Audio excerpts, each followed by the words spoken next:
अस्सलाम वालेकुम स्टूडेंट्स, आज की वीडियो में हम डिस्कस करेंगे एलएलबी पार्ट 4 के मोस्ट इंपॉर्टेंट क्वेश्चन।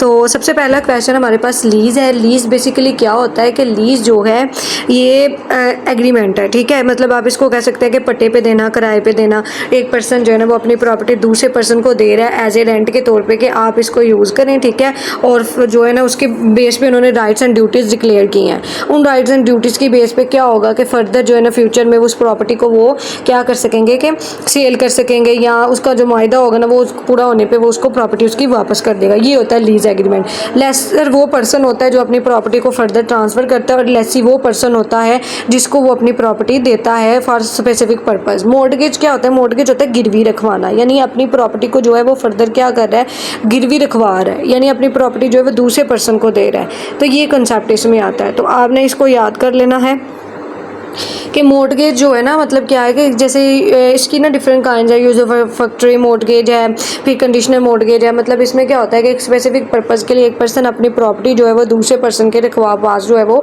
रखवा के आ रहा है, ठीक है। ये चीज़ आपने यहाँ पे लिखनी है। उसके बाद सेल सिंपल ये जो दुकानों वगैरह पे होता है ना, मतलब बायर और सेलर जो है वो आपस में इस कॉन्ट्रैक्ट को करते हैं।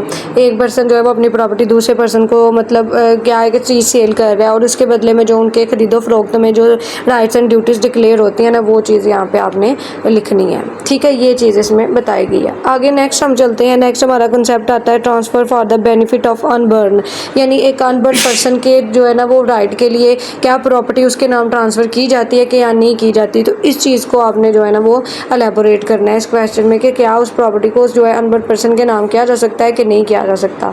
ये चीज़ आपका बेसिकली यहाँ पे जो है टास्क पूछा गया है।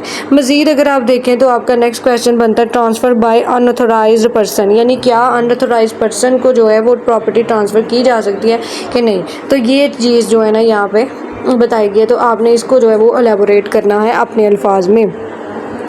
इसी तरह से आपने जो है ना जो ये इंपॉर्टेंट क्वेश्चन है जो है जी ग्रीन पेंसिल से मैंने हाईलाइट किया ना, मॉर्टगेज, सेल और ब्लू वाला लेसी, ये भी इंपॉर्टेंट है। तो इनको आपने अच्छी तरह से जो है वो प्रिपेयर कर लेना है, ठीक है। ये लिस्ट पेंडेंसी भी इंपॉर्टेंट है, ऑस्टेंसिबल ऑनर भी इंपॉर्टेंट है। तो ये जो है ना ये जो मैं लिख रही हूँ ये सारे ही तकरीबन इंपॉर्टेंट है, लेकिन क्वेश्चन नंबर जो 6 है ना वो इतना इंपॉर्टेंट नहीं है। अगर आप स्किप करना चाहते हैं तो उसको आप स्किप कर सकते हैं। उसके बाद नेक्स्ट हम बात करें तो लेस पेंडेंसी क्या होता है। लेस पेंडेंसी होता है कि एक केस अभी चल रहा है ना, तो उस प्रॉपर्टी को जो है आप सेल नहीं कर सकते, उस प्रॉपर्टी को आप बेच नहीं सकते। अगर वो केस जो है ना कोर्ट के अंदर चल रहा है तो उसको मज़ीद सेल नहीं किया जा सकता। आगे फिर सेल वाला जो है वो मुझसे दोबारा लिखा गया है, तो इसको आप स्किप करके तो गिफ्ट पे चले जाइएगा। गिफ्ट डीड जो है उसको आपने कर लेना कि गिफ्ट क्या होता है कि एक पर्सन है वो अपना जो है ना डोनर है, डोनी को अपनी प्रॉपर्टी जो है ना वो दे रहा है अपने दोस्त को, ठीक है, फॉर लव एंड अफेक्शन के रिश्ते की वजह से, ठीक है, मोहब्बत के रिश्ते में। इसमें कोई भी कंसिडरेशन नहीं होती, कोई भी अमाउंट नहीं होती।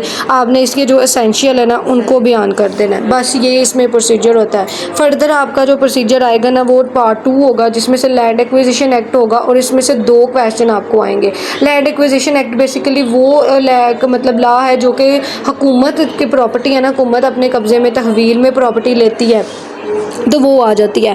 इसमें आपने प्रोसीजर बताना है कि अगर ज़मीन जो है ना वो कंपनी से कोर्ट आधार ले तो उसका क्या तरीक़ाकार होता है, क्योंकि कुछ ख़ास स्पेसिफिक पर्पज़ के लिए कंपनी से जो है ना वो ले लेती है ज़मीन गवर्नमेंट। वो परमानेंट पर्पज़ के लिए भी हो सकती है और स्पेसिफिक पर्पज़ के लिए भी वो एक्वायर कर सकती है। फिर आपने इसमें अवार्ड को बताना है। अवार्ड मतलब वो मुआवजा जो तयन किया जाता है, जो लोगों को जिनसे प्रॉपर्टी ली जाती है उनकी कीमत का तयन करती है गवर्नमेंट, और फिर उस मालिक को जो है वो प्रॉपर्टी दे दी जाती है, ठीक है। इसमें कलेक्टर का किरदार आप लिख सकते हैं कि कलेक्टर जो है वो अवार्ड जारी करता है, ज़मीन की मलकियत मुकर्रर करता है, ठीक है, और इस पर जो एतराज़ात होते हैं लोगों के उनको भी सुनता है, ये इसमें आप बता सकते हैं। फिर और जो है जी इसमें procedure filing reference to court, मतलब क्या प्रोसीजर होगा, किस तरीके के तहत जो है वो फाइल किया जाता है। तो उसमें आपने बताना है कि एक दरख्वास्त यानी एक पिटीशन लिख के जमा करवाई जाती है, फिर उसमें तफसीलात और वजूहात बयान की जाती है, और साथ में सबूत भी जो है वो मुंसलिक होते हैं। फिर अदालत की फ़ीस वगैरह जो है वो सुनाई जाती है, फिर कोर्ट जो है वो समाअत करते हैं। ये किसका स्पेसिफिक जो है तरीक़ाकार है कि किस तरीके के तहत आप जो है वो फाइल दायर कर सकते हैं। फिर जो आ जाता है आगे प्रोसीजर आपका अर्जेंसी का आ जाता है। अर्जेंसी जो है ना ये बेसिकली आप कह सकते हैं कि इसमें जो है जी कोर्ट क्या करती है कि इसमें आप अपील करते हैं ठीक कोर्ट को, तो ये कोर्ट के टूल है एक, ठीक है, स्पेशल पावर ये कोर्ट देती है इसके तहत कि 80% जो कंपनसेशन है ना वो की जा सकती है इसमें, ये चीज़ इसमें बताई गई है बस अर्जेंसी में कि कुछ हाँ स्पेसिफिक सूरत हाल है ना उसमें जो है कोर्ट इस मामला को देख सकती है। उसके बाद आपने फर्दर इसमें जो बताना है कि डिटरमाइनिंग कोर्ट फीस मुकर्रर कैसे करती है वो आपने बताना है, ठीक है, ये चीज़ें आ जाती हैं।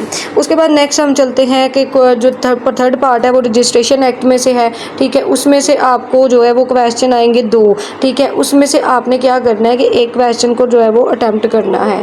तो अब वो हम देख लेते हैं उसके क्वेश्चन, जबकि उसका पहला क्वेश्चन आपके सामने है जिसमें बताया गया है कि जी remedies against the order of registrar, जो ऑर्डर ऑफ रजिस्ट्रार पास हुआ है, ठीक है, उसके अगेंस्ट क्या जी रेमडीज़ हो सकती हैं, आप उसके अगेंस्ट अपील कर सकते हैं, नज़रसानी जुडिशल रिव्यू के लिए अप्लाई कर सकते हैं, अदालत को चैलेंज कर सकते हैं कि इसकी जुरिडिक्शन नहीं बनती है, ठीक है, क्या क्या वजूहत हो सकती है, गलती हो सकती है रजिस्ट्रेशन में, दस्तावेज़ात जाली हो सकती हैं, दस्तावेज़ात गलत हो सकती हैं, ठीक है, ये चीज़ आप जो है वो बता सकते हैं, ठीक है, ये चीज़ आपकी आ जाती है। उसके बाद नेक्स्ट आपका क्वेश्चन आता है ऑप्शनल रजिस्ट्रेशन का। ऑप्शनल रजिस्ट्रेशन किसके रिलेट होती है, ठीक है, ये आपने बताना है कि जी इसमें जो है जी लाजमी नहीं कि आप दस्तावेज़ात को रजिस्टर करवाएं, कुछ मखसूस होते हैं मुआहदे वसीयतनामे वगैरह, तो उनको रजिस्टर करवाने की कहते हैं ज़रूरत नहीं होती, कुछ को जो है स्पेसिफिक रजिस्ट्रेशन करवाने की ज़रूरत होती है, कौन कौन से नहीं करवाने की ज़रूरत होती है, रजिस्ट्रेशन दस्तावेज़ात है, फ़रोख्त लेन देन है, इस तरह की बहुत सी चीज़ें होती हैं।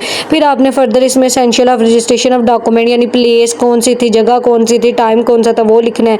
पार्ट 4 में से आपको आएंगे जी 2 क्वेश्चन आएंगे, ठीक है, ये सक्सेशन एक्ट में से आएंगे जिसमें आपने जानशी सर्टिफिकेट को बताना है किस तरह से ये रिमूव किया जा सकता है, किस तरह से लोगों के राइट बनते हैं, ठीक है, कैंसिल किस तरह से करवाया जा सकता है, ये चीज़ आपने बतानी है। कंपनसेशन जो है जी law related to gift of property made for contemplation of death, यानी अगर एक पर्सन की डेथ हो गई है तो उसकी जो उसने प्रॉपर्टी गिफ्ट की है वो किस तरह से डिवाइड होगी, तो इन चीज़ों को आपने एलैबोरेट करना है।